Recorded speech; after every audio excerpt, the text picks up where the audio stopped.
गरीब साध साध सब नेक हैं, आप अपनी ठोरे, जो सतलोक ले जाएंगे वो साधु कोई और।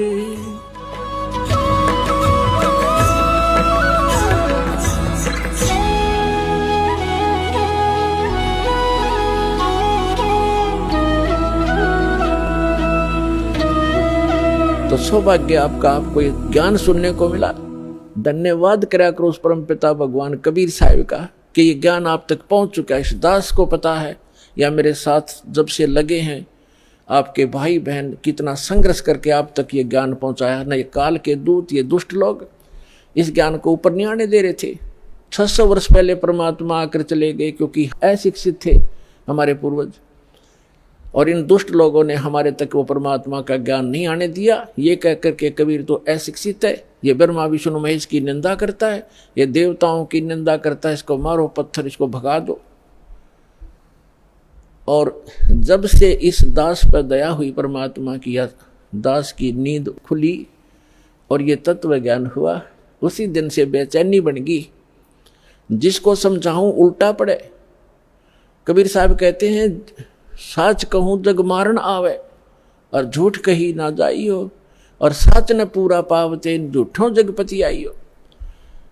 तो पुण्यात्मा, सन 1994 में परम पूज्य मेरे गुरुदेव जी ने नाम देने का आदेश दिया था। उस दिन से आज तक ये दास जानता है कि कितने संघर्ष करके आप तक परमात्मा का यू ज्ञान पहुंचा पाया हूं। इन दुष्ट लोगों ने इतने बाधाएं की, जेल तक भेज दिया, झूठे केस बनाकर, झूठी अफवाहें फैलाकर रामपाल गुंडा है, भुंडा है। इन्होंने बताया 1 नंबर का आदमी है और सारे विश्व के कल्याण के लिए प्रयत्नशील है।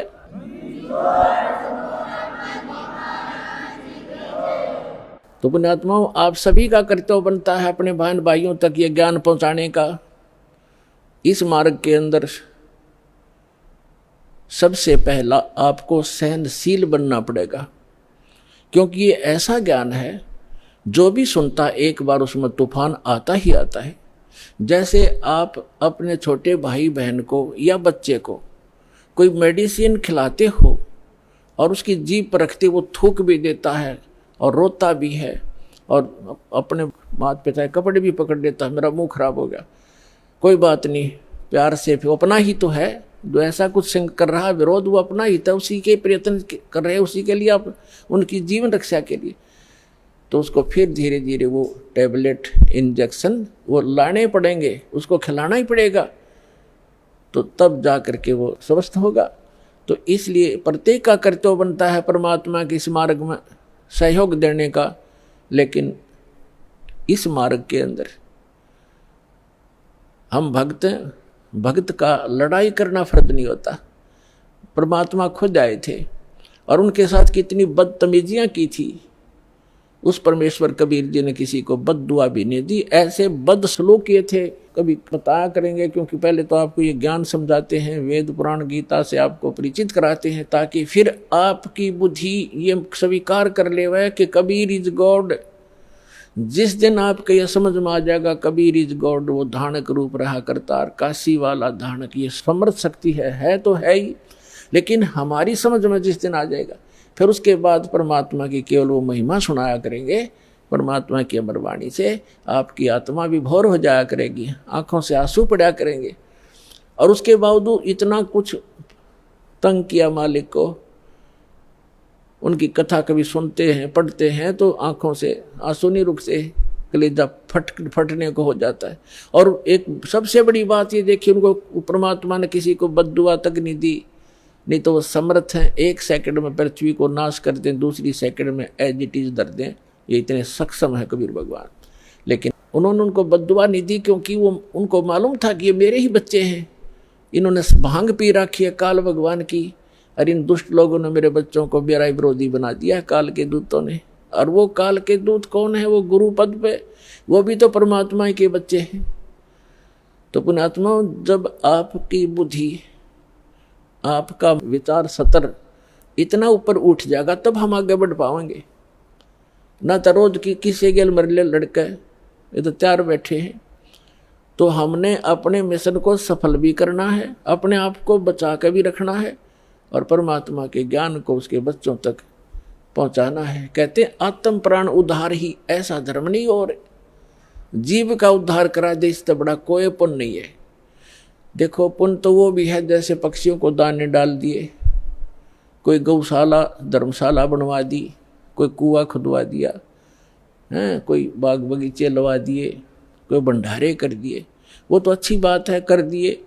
और जैसे आज तो आपने पक्षियों को दाने डाल दिए और वो पक्षी अगले जन्म में बन गया सूअर, फिर क्या डालेंगे? आज तो हमने उस पशु के लिए गौशाला बनवा दी, गऊ है, और अगले जन्म में वो सूअर बन गई, सूअरी बन गई, फिर क्या क्या सेवा करेंगे इसकी?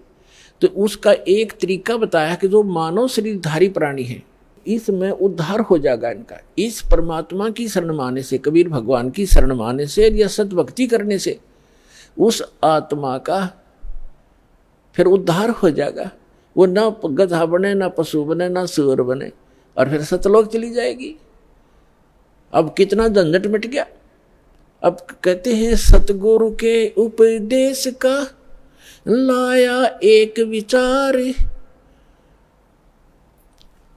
जय सतगुरु मिलते नहीं जाते नरक द्वार। नरक द्वार में दूत सब करते खेचा तान, उनसे कभू ना छूटता फिर फिरता चारों खान। चार खानी में भ्रमता कभू न लगता पार, सो फेरा सब मिट गया हमारे सतगुरु के उपकार। क्या बताना चाहते हैं कि एक जीव को, एक मानव शरीरधारी प्राणी को और परमात्मा की शरण में ला देने से, ये सतभक्ति प्राप्त करवा देने से उस लाने वाले को इतना पुण्य होगा जैसे करोड़ गौओं को कसाई से कटने से बचा कर और चरागाह में छोड़ देने का होता है। इतना पुण्य उस मार्गदर्शक को होगा जो सतलोक आश्रम बरवाला का राह बता देगा, यहाँ का ज्ञान सुना देगा, उस जीव को यहाँ नाम दिला देगा।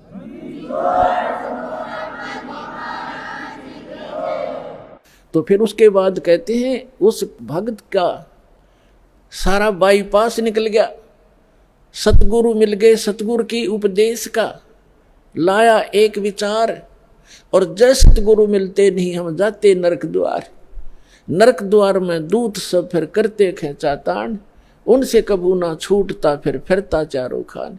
चार खानी में भ्रमता और कभू न लगता पार, और सो फेरा सब मिट गया मेरे सतगुरु के उपकार। ओए अब ना वो पशु बने, ना पक्षी बने, और ना कोई और नरक में जावे, तो कितना बाईपास निकाल दिया परमात्मा की कृपा से, उस सच्चे नाम से वो कितना बाईपास निकल गया।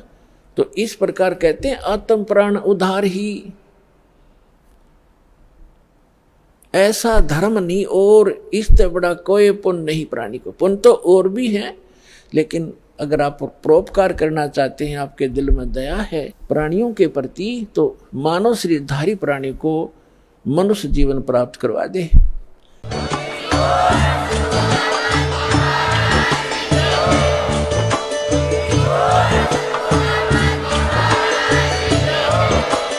आप सुन रहे थे जगत गुरु तत्वदर्शी संत रामपाल जी महाराज जी के मंगल प्रवचन। अधिक जानकारी के लिए विजिट कीजिए हमारी वेबसाइट www.jagatgururampalji.org। संत रामपाल जी महाराज जी के शुभ आशीर्वाद से पूरे विश्व भर में 500 से भी ज्यादा नाम दीक्षा केंद्र हैं, जिन पर संत रामपाल जी महाराज जी द्वारा ऑनलाइन निःशुल्क नाम दीक्षा दी जा रही है। अपने नजदीकी नाम दीक्षा केंद्र का पता करने के लिए संपर्क करें 8222880541।